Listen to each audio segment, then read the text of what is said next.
Hey, what's happening, guys? Welcome back to today's vlog where we're keeping the streak strong and going over some of my training footage as well as the topic of the day.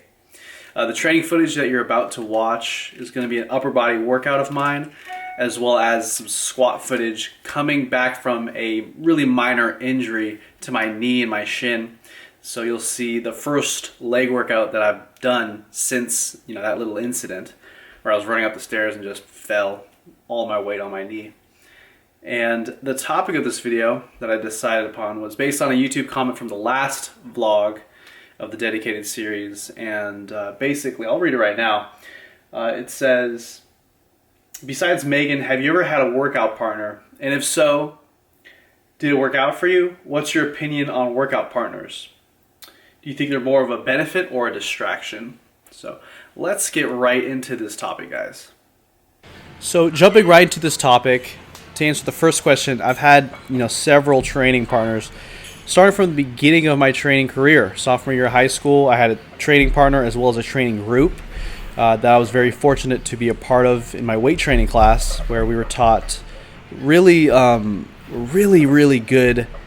weightlifting. We were taught the squat, bench press, deadlift, cleans, front squats, all of the basic movements as well as warm-ups. So it was cool to be a part of that, but I digress. After getting out of that weight training class, I continued to have workout partners. Generally, most of the time I had a workout partner. There were stretches where I was going to the gym by myself or with my brother once in a while, but there were many times, it almost seemed like most of the time, I had a friend or two or three at any given time that we would, most of the time, 3 out of 4 days, or most of the time we'd train together. And all of these individuals were really cool guys, whether it was Cody or Mateo or Nick or my brother Adam. Generally, for me personally, my training partners were never really distractions for me. They were just sources of help, of motivation, inspiration, and helping each other out at the gym to keep each other on track.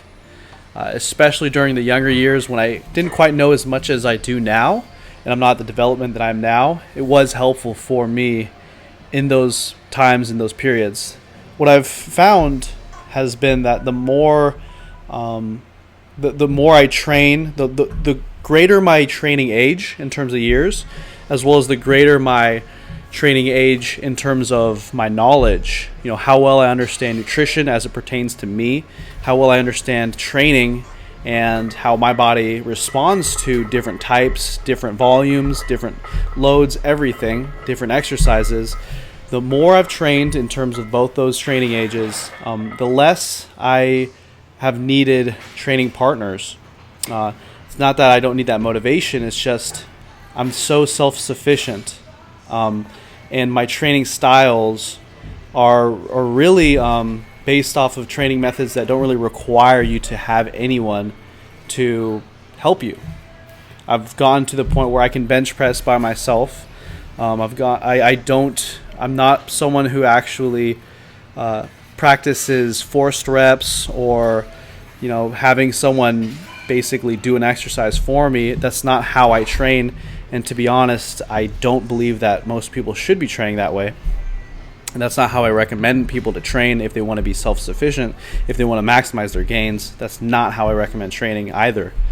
So at the moment, when it does come to training partners, it's more so of a, hey man, to be honest, the training partner thing, it's really more so just we happening to be going at the gym at the same time. It's not necessarily that I want or even need a training partner. It's more so just almost like, oh, cool, you want to go with me? Sweet. Like my brother is like, oh, what are you doing Wednesday? You want to go to can I go to the gym with you? Yeah, sure, cool. It's really not the same as in the past. It was almost like I felt like I needed it. It was way more important in the past for me to have that training partner than it is now. Whereas, like Phil Heath or like any bodybuilder, no matter who they are, they could offer to be my training partner, and the level of me being excited, no matter who they are, would be pretty minimal, because the way I train now, it's just me. It's for me. I am self-sufficient.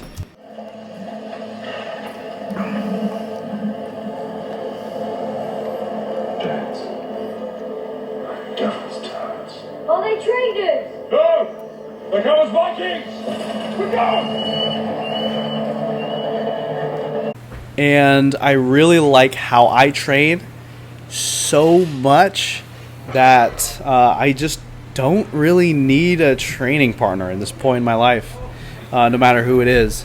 Granted, when Megan happens to be going to the gym on a specific day, I do love coordinating it and having us both go at the same time. Even though I prefer to train around noon, I'll wait until she gets off work 5, 6 o'clock and train with her. Just because it's cool to spend that time with the person. But when it comes to them being a training partner, like, they're never touching the weights. I don't need any help ever touching weights these days. And in fact, when people yell at me when I train, it's completely useless. Like, I am good to go. You guys, if you watch my training footage, you'll notice that I never need help. I never want help. It's not how I train lately, and it's not how I'm going to train in the future. I'm not forcing reps. I'm doing my own bench lift-offs, and I am not going for reps that I can't hit, which is not necessary. Which generally it's the uneducated or ignorant or naive people, but I hate to say, that's how you should train. You really should, as much as awesome as it sounds, as once you reach that pain period, keep on pushing and keep on pushing. It's like, that's the kind of shit you tell a beginner to give maximum effort. But I know how to give maximum effort, and I know how to give effort. I've been doing it for 9 years, and especially on the major compound lifts, especially in those lower rep ranges for hypertrophy's sake, hitting failure is most likely not going to be the best thing for you compared to sets taken close to failure. Generally, you'll end up with a higher total volume that you'll be able to hit without hitting failure on the first sets. I hope that I answered the question. What you see here in the video is me doing my squats.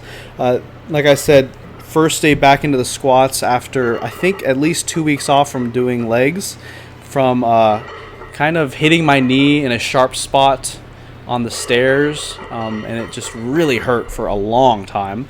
And it's only recently, after Halloween, it happened October 15th.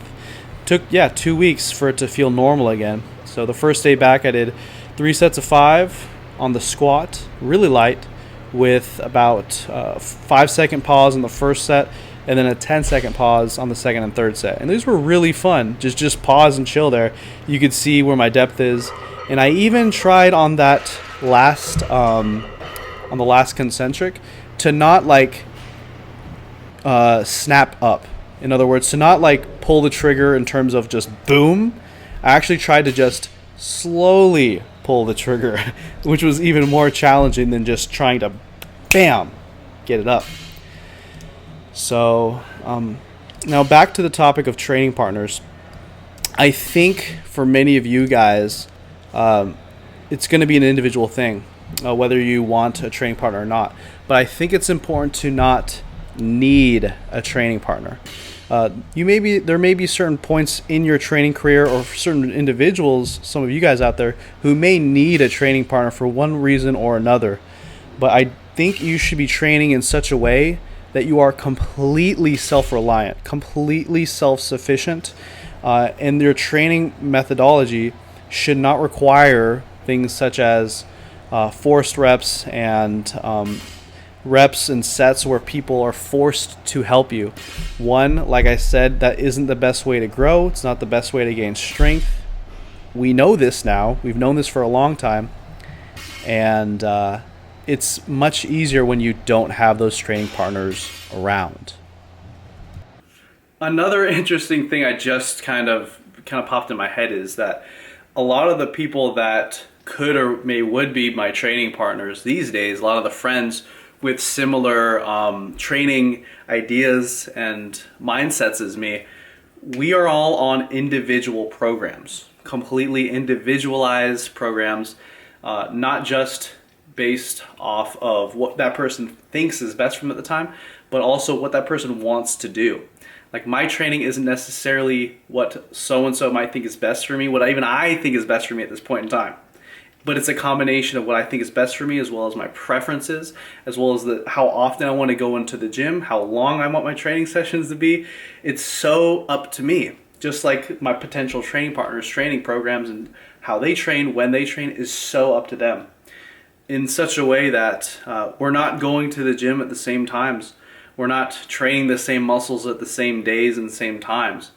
So the people that train like me, there's like just there's no way for us to even be perfect training partners at any given point in time, because we're so individual, we're so individualized.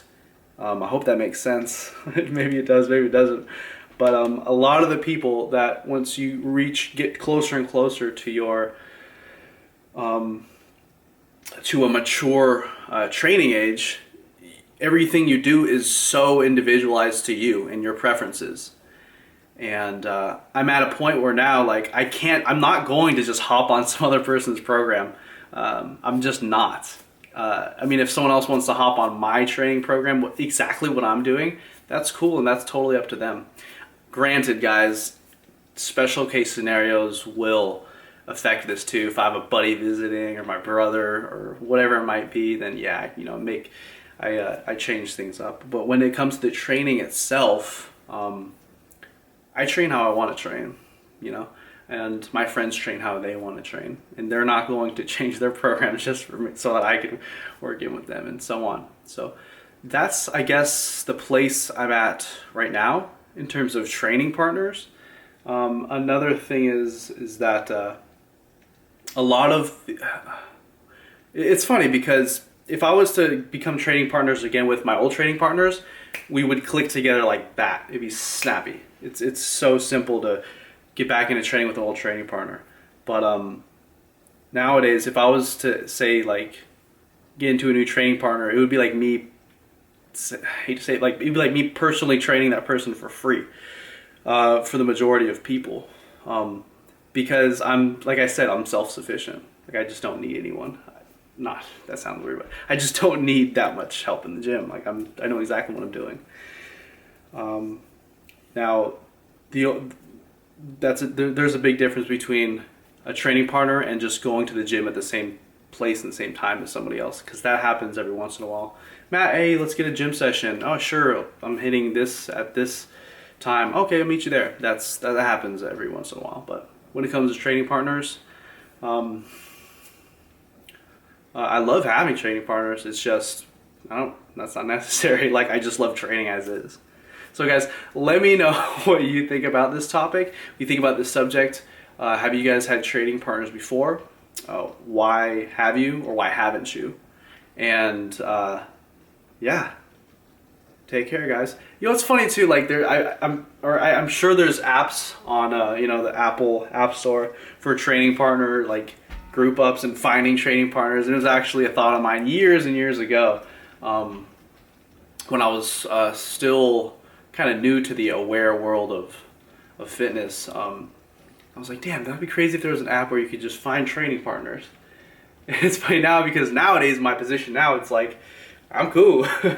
but that would be a good idea if somebody wants to capitalize on that. All right, guys, I will see you in the next vlog. I hope that you all were safe and sound for Halloween. I definitely was. I'll see you guys in the next video. Peace. How was that fireball shot, Mom? How'd you like it? No, I don't like it. Somewhere around there. What did it taste like? 10, so I think that's what it's going to be. Like fire. As always. Like fire?